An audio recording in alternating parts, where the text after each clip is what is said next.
There is a moment when faith and fear collide, when the work before you is greater than the strength within you, when the threats around you are louder than the God above you. Nehemiah stood in that rubble, and the wall began to rise. Nehemiah, a man with dust in his beard and fire in his throat. Not a warrior, not a prophet, just a servant who once poured wine in a foreign palace, now standing at the edge of a broken city where memory crumbles into stone.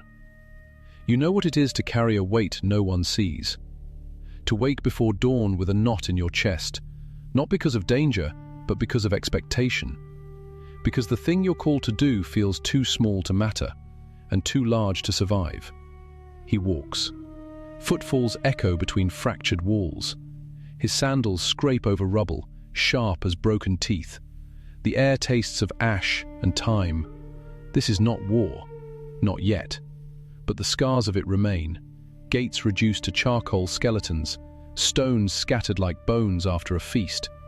He crouches, runs his palm across a slab blackened by flame. The surface flakes, crumbles, like hope held too tightly. No fanfare, no army, just a man counting ruins. And then, voices, from the ridge above, drawn out like knives across stone. Sanballat, Tobiah. They do not come with torches or spears, they come with laughter. Cold, precise. The kind that lands between the shoulders when you're already bent under load. "What are these feeble Jews doing?" Sanballat calls. His voice carries down the slope, sharp with scorn. Will they fortify? Will they offer sacrifices? Will they bring stones back to life from heaps of ash? He spits the words like seeds, each one meant to take root in doubt. Tobiah stands beside him, smaller, quieter, but his words cut deeper. Even if they build, he says, if a fox, a mere fox, climbs upon their wall, it will collapse beneath its weight. A sneer, a flick of the wrist, as if the entire vision could be undone by something that scavenges in the dark. The insult settles, not just on the air, on the backs of the workers, on the shoulders of men hauling stones twice their size.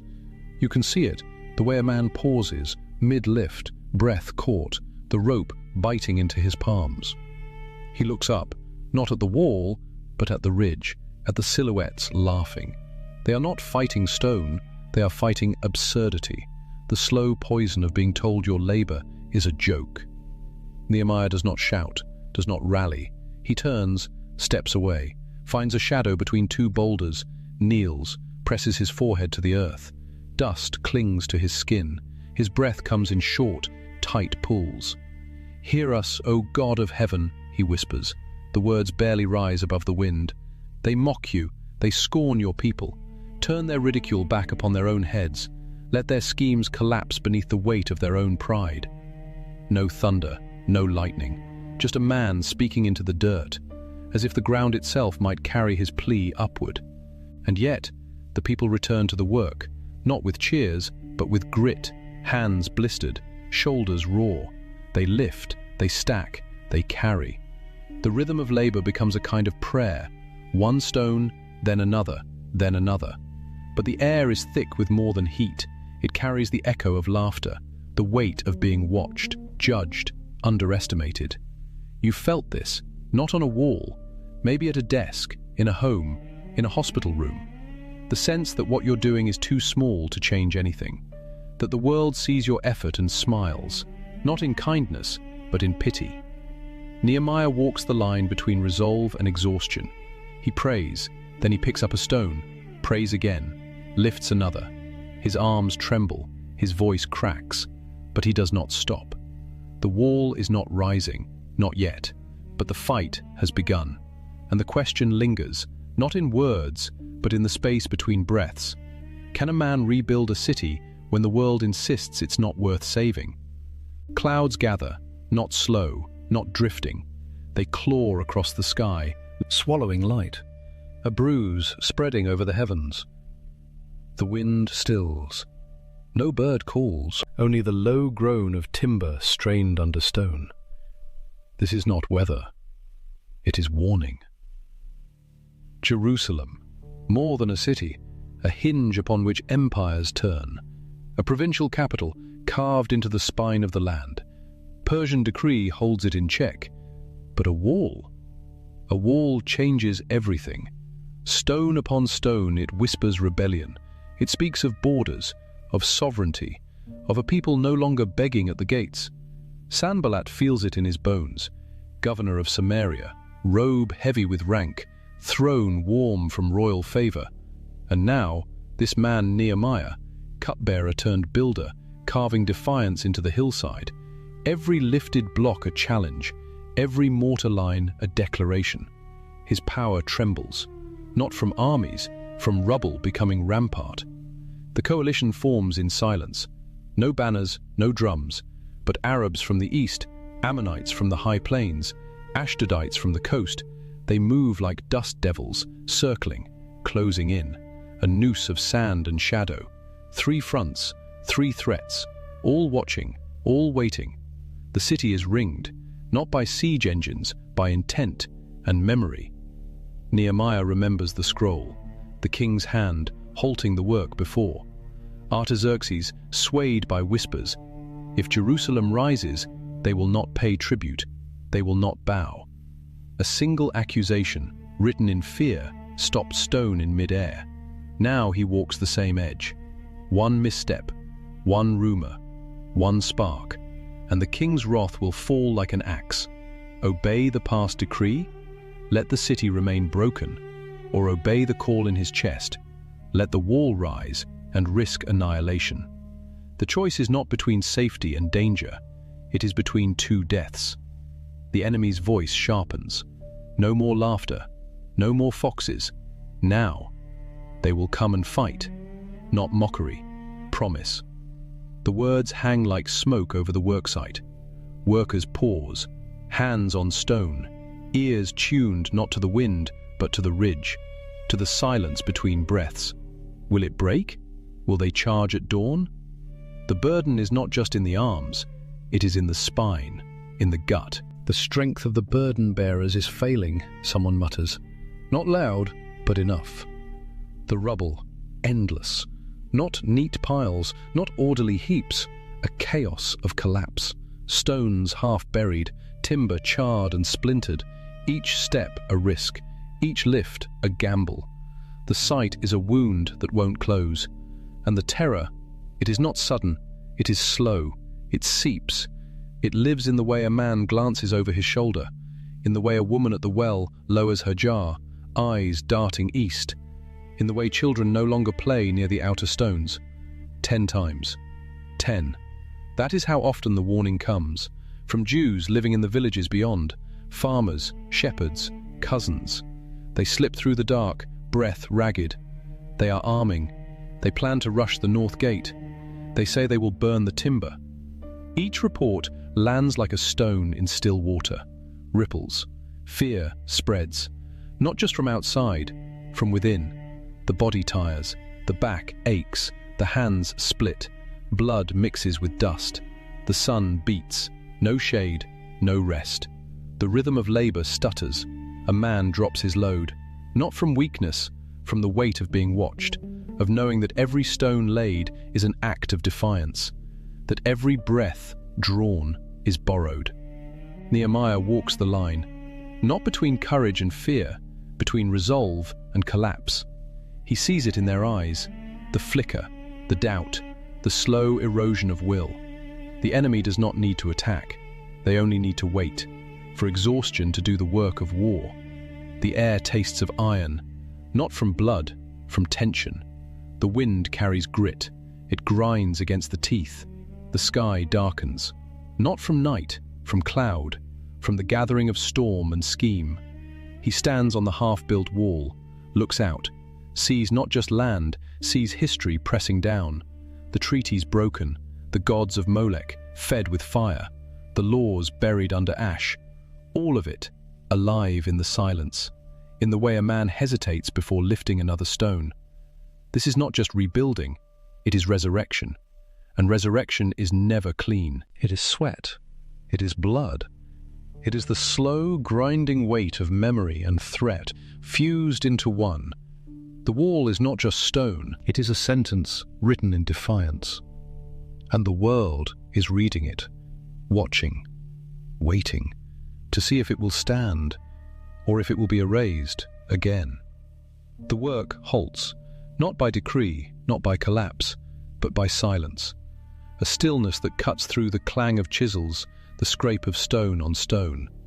Nehemiah raises a hand. No shout, no signal, just that gesture, palm open, fingers spread, and the laborers freeze. Dust hangs in the air, mid-breath, mid-step. They know. Something has shifted. He walks to the center, boots grinding on broken rock. Kneels, not in surrender, in stance. Fingers press into the soil, eyes closed, lips move. A murmur. Not for the crowd, for the unseen. Prayer, not as plea but as positioning. Then he stands, turns, faces them. Do not be afraid of them. Voice low, steady, not loud, but it carries, like water through cracked earth. Remember the Lord. Not a slogan, a summons, a name called into the teeth of threat. The wind answers, dry, grit-laden. It stings the cheeks, but no one flinches. They've heard worse, from the ridge, from their own bones. He does not offer comfort, offers clarity, spiritual fire fused to steel. No separation, no retreat into piety while the world burns. He divides them, not by trade, not by skill, by blood, by clan. Each family, each lineage stands together, shoulder to shoulder, not as laborers, as sentinels, swords drawn, spears planted, bows strung. The iron glints under a sun that offers no warmth. The tools of peace, trowels, hammers, measuring lines, lie beside weapons. Not discarded, held, one hand on mortar, one on hilt. The image burns itself into the air, a people building with one hand, defending with the other. Not two tasks, one act, unified, fierce, determined.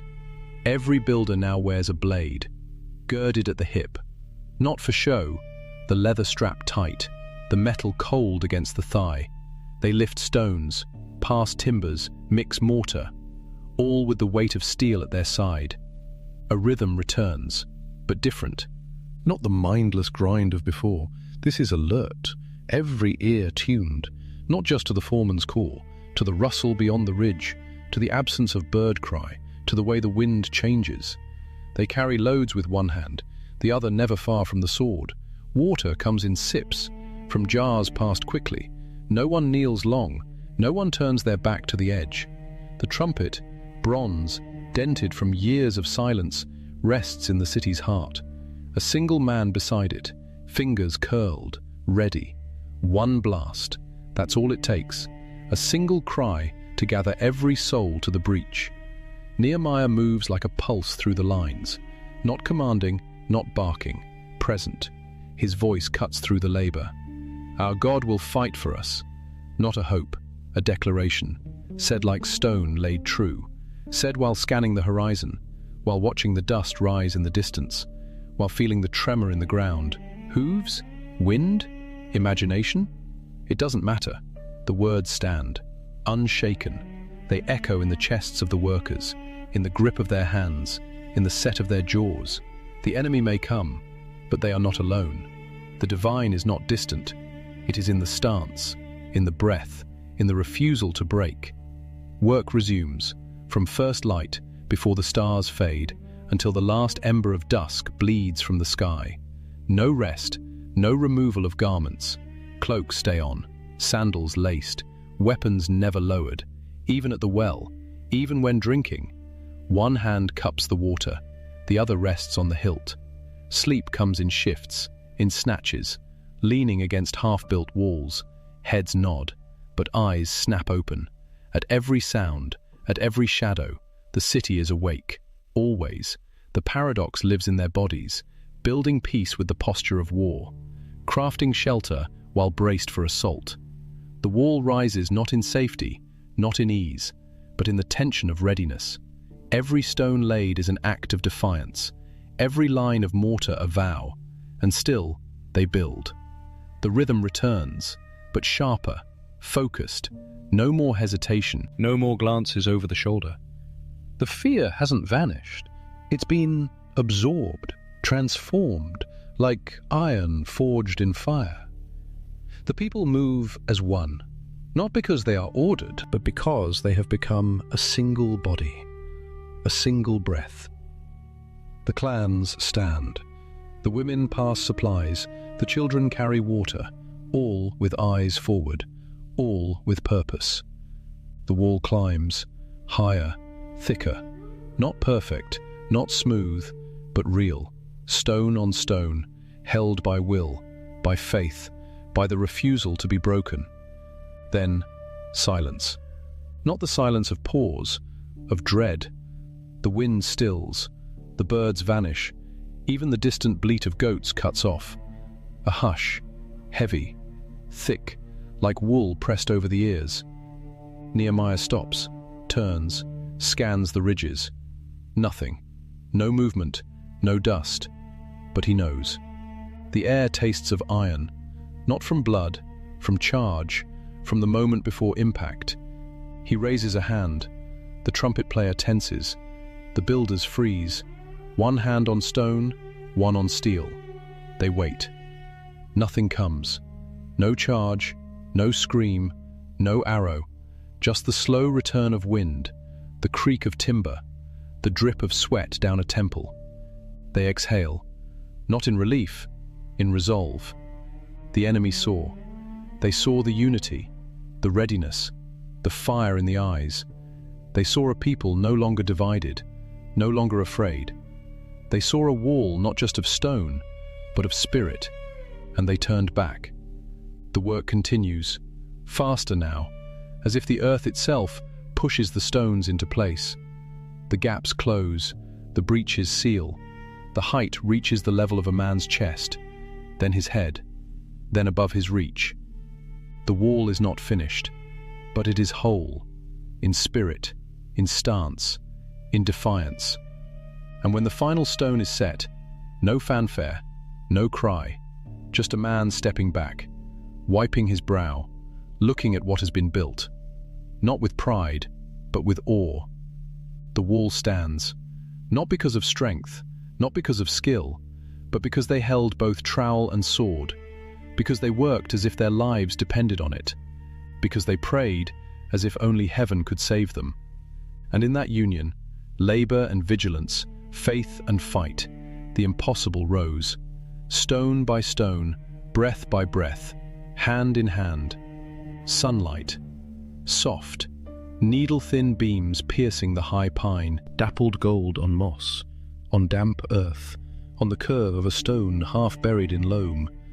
This is not just forest, it is sanctuary. And in the hush, a truth takes root. Nehemiah's hands shaping rubble. Those hands point beyond the wall, beyond the dust, to one who builds not with quarried rock, but with breath, with blood, with a love that would not flinch at the cross. He is the architect, the cornerstone laid in the dark before time, the city of God, its foundations not in mortar, but in mercy, its gates not forged in fire, but opened by nails. He came not to repair what was broken, but to raise from death a dwelling place no storm can touch. And the opposition he faced, no mere governor, no whispering conspirator, but the abyss itself, the howl of hell surging at Gethsemane, the weight of every sin pressing down like stone on his chest. The cross, wood and iron and agony, not a defeat, but the hinge of history. The moment the builder became the sacrifice. Yet, the grave could not hold him. The gates, the very gates of death, shattered from within. And now he builds still, through us, living stones, not cut by chisel, not shaped by hand, but lifted by grace, fitted together by a spirit who breathes in the cracks. We are not bricks in a cold monument. We are cells in a living body, flesh knit to flesh, bone to bone, rising, not by our strength, but by his breath in our lungs. And this work, This holy construction, it is not passive, it is not safe. We carry trowel and sword, not as separate tools, but as one motion, one rhythm. The trowel in hand, spreading the gospel like mortar, smoothing the rough edges of doubt, binding the fractured. The sword, drawn, not of steel, but of living word, sharp, piercing, dividing truth from lie. It cuts through deception, through the whisper that says, "You are alone, you are unworthy, you are undone." The sword is scripture, breath of God, fire in the mouth. And we are armored, not with bronze, not with scale, but with truth buckled tight, with peace laced to the feet, with faith raised like a shield, catching the flaming darts hurled from the dark. We stand, not because we are strong, but because the armor is not ours. It is His, given, worn, lived. And the work, this building, is not walls, not programs, not plans. It is people, souls lifted, hands joined, hearts mended. We build up the body, bone by bone, breath by breath, in love. Not sentiment, not warmth, but action, risk, presence. Like Nehemiah, we are called to watch, not with idle eyes, but with prayer clenched in the gut. Watch and pray, he said, not a suggestion, a survival. For the enemy does not sleep.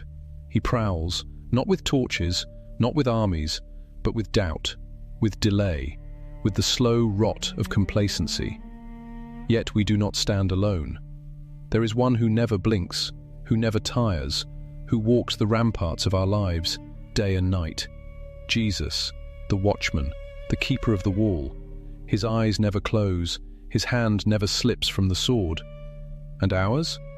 We hold both, trowel and blade, one for building, one for defending. The sword, truth, slashes through the fog of lies. The trowel, gospel, lays foundation where faith can grow.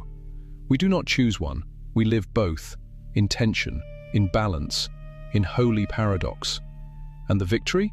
Not just a completed wall, not just safety, but a bride, prepared, radiant, without spot. The city fully built, the marriage feast begun.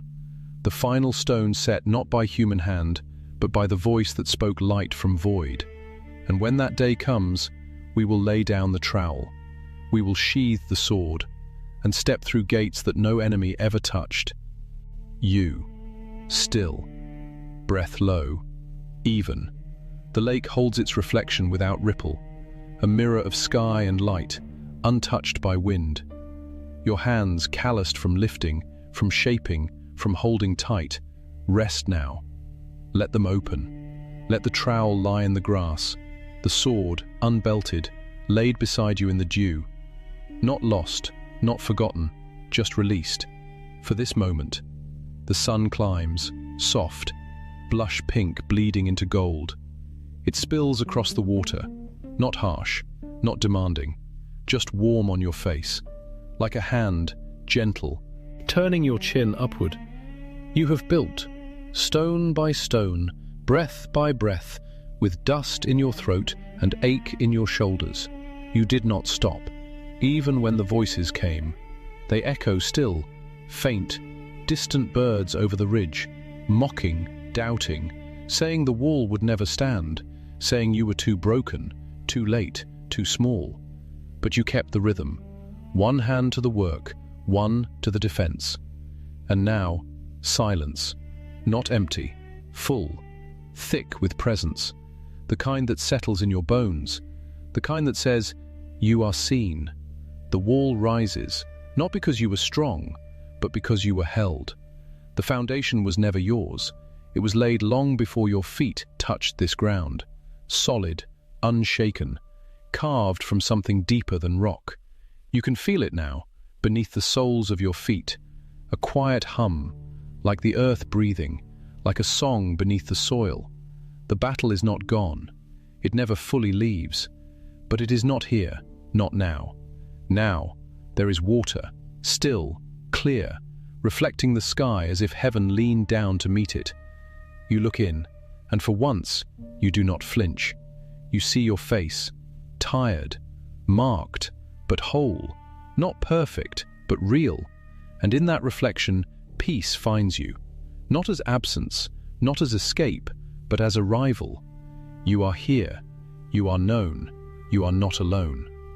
The builder watches, not from afar, from within, his breath in your lungs, his rest in your chest. Lean into it, let the weight go. The night will come again, the watch will return. But for now, drift. Let the light carry you, let the stillness speak. The work continues, but not now. Now, breathe.